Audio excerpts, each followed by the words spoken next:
Comrades, ఈరోజు మన Visakhapatnam port and doc కార్మికులు ఉద్యోగులు ఒక అపూర్వమైనటువంటి రీతిలో ఐక్యతని ప్రదర్శిస్తూ సమ్మె పోరాటానికి మనం దిగుతూ ఉన్నాం. ఈరోజు యాజమాన్యానికి, ప్రభుత్వ విధానాలకి, కార్మికులు ఉద్యోగులకి మధ్య జరుగుతున్నటువంటి ఒక మహా సంగ్రామం రేపటి నుంచి జరగబోయే సమ్మె అనేది మొట్టమొదట మనం అవగాహన చేసుకోవాలి. ఎందుకనంటే మనం యుద్ధం చేయటానికి మనకేమీ పని పాట లేక సమ్మెకి అవసరం లేదు. ఈరోజు మన న్యాయమైనటువంటి వేతన ఒప్పందం కోసం మనం సమ్మెకి వెళ్తున్నాం, అలాగే ఇతర డిమాండ్ల కోసం మనం సమ్మెకి వెళ్తున్నాం. ఈ సమస్యలు పరిష్కారం చేస్తే మనం సమ్మెకి వెళ్లాల్సిన అవసరం లేదు. కానీ ఈరోజు సమ్మెకి దించాల్సినటువంటి పరిస్థితి, మనం దిగాల్సినటువంటి పరిస్థితి సృష్టించింది ఈ కేంద్ర ప్రభుత్వం అని చెప్పేసి రేపు హెచ్చరిక చేయదలుచుకున్నాం అని చెప్పేసి ఈ సందర్భంగా తెలియజేస్తా ఉన్నాం. దీనికి ప్రధాన ఆటంకం ప్రభుత్వ విధానాలే. ఈరోజు అనేక కండిషన్లు పెట్టి వేతన సవరణ కాకుండా గత 32 నెలల నుంచి సాగలాగుతా ఉంది ప్రభుత్వం. మనం ఏమన్నా గొంతమ్మ కోరికలు కోరామా? ఒక పక్కనే జీతాలు పెరుగుతూ ఉన్నాయి,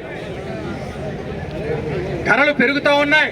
ధరల్ని అదుపు చేసే చేతకాని ప్రభుత్వం కార్మికులు ఉద్యోగుల యొక్క జీతాలని పరిమితం చేస్తామని చెప్పేసి చెప్పే హక్కు నీకు ఎక్కడుందో చెప్పేసి నేను అడగదలుచుకున్నానని చెప్పేసి స్పష్టం చేస్తా ఉన్నాం.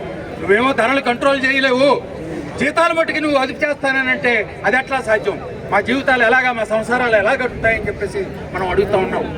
32 నెలలు అయిన తర్వాత 7 సమావేశాలు అయ్యాక ఆ సమావేశాల సందర్భంగా ఏ ప్రతిపాదన చెప్పారు? మన మిత్రులు చెప్పారు, బేసిక్లో డిఏ కలపకుండా 4% ఇస్తామని. అంతిమంగా మొదట 3 అన్నారు, తర్వాత 4 అన్నారు. కానీ ఈరోజు మనం సమ్మె నోటీస్ ఇచ్చిన తర్వాత నిన్నగాక మొన్న ఐపీఈ వాళ్ళు పంపినటువంటి ప్రతిపాదన లెటర్లో ఏమి రాశారో తెలుసా? 2% ఇస్తారట డిఏని బేసిక్లో కలిపి. సింపుల్ లెక్క మీరందరికీ కూడా తెలుసు. 20,900 మినిమం బేసిక్ కదా మన పోర్ట్ సెక్టర్లోని. వాళ్ళకి 4% డిఏ కలపకుండా అయితే 836 రూపాయలు పెరుగుతుంది. గత ప్రతిపాదన, పాత ప్రతిపాదన. అంటే 30% డిఏ వస్తుంది 2022 జనవరికి. 28,000 చిల్లర వస్తుంది బేసిక్ డిఏ ఆ ఫిట్మెంట్ కలిపితే. కానీ ఈరోజు మనం సమ్మె నోటీస్ ఇచ్చిన తర్వాత ఏకోన్ముఖంగా ఆఖరికి బిఎంఎస్ బీజేపీకి అనుకూలమని చాలామంది అనుకుంటూ ఉంటారు, ప్రభుత్వానికి సపోర్ట్ సంస్థ అని చెప్పేసి. అట్లాంటి సంస్థ కూడా ఈరోజు సమ్మె నోటీస్ ఇచ్చింది, సమ్మెలో మేము పాల్గొంటామని చెప్పేసి చెప్పింది. వాళ్ళందరికీ ధన్యవాదాలు తెలియజేస్తా ఉన్నాం. అట్లాంటి పరిస్థితుల్లో అన్ని సంఘాలు ఏకోన్ముఖంగా వచ్చి, ఫెడరేషన్లు ఏకోన్ముఖంగా వచ్చి సమ్మె నోటీస్ ఇస్తే ఇచ్చిన ప్రతిపాదన ఏంటయ్యా? 2% ఇస్తాడట బేసిక్ని డిఏలో కలిపి.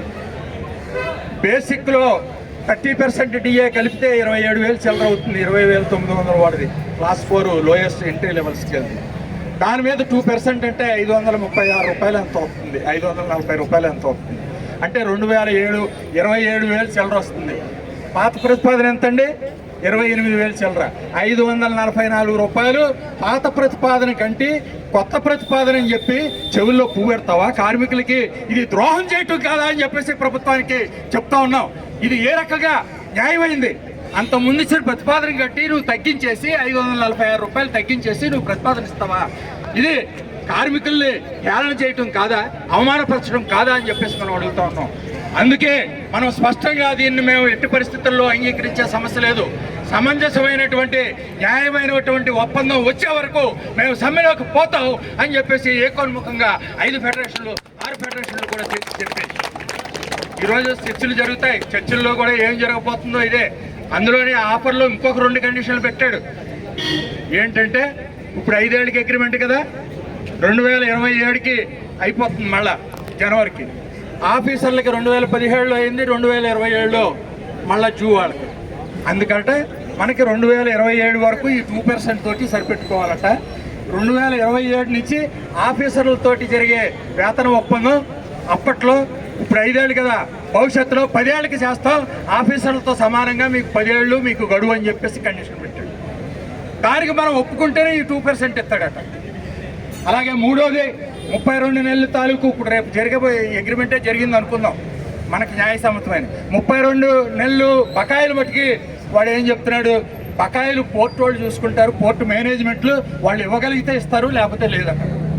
అంటే వాళ్ళు ఆర్థికంగా ఎఫర్డబిలిటీని బట్టి ఆ బకాయిలు చెల్లింపు అనేది ఆధారపడి ఉంటుందని చెప్పేసి దానికి మీరు అంగీకరించాలని చెప్పేసి కండిషన్ పెట్టారు. ఇట్లాంటి కండిషన్లతోటి ఈరోజు వేతన ఒప్పందం చేసుకుంటే మన మెడకి ఉరితాడు వేసుకోవడం తప్ప ఇంకోటి లేదు. పెన్షనర్లకు కూడా అదే గతి పడుతుంది. రెగ్యులర్ ఎంప్లాయీస్కి ఎలాగైతే అయిందో పెన్షనర్లకు కూడా అదే నష్టం జరుగుతుంది. మొత్తం జీవితాంతం బాధపడాల్సినటువంటి పరిస్థితి.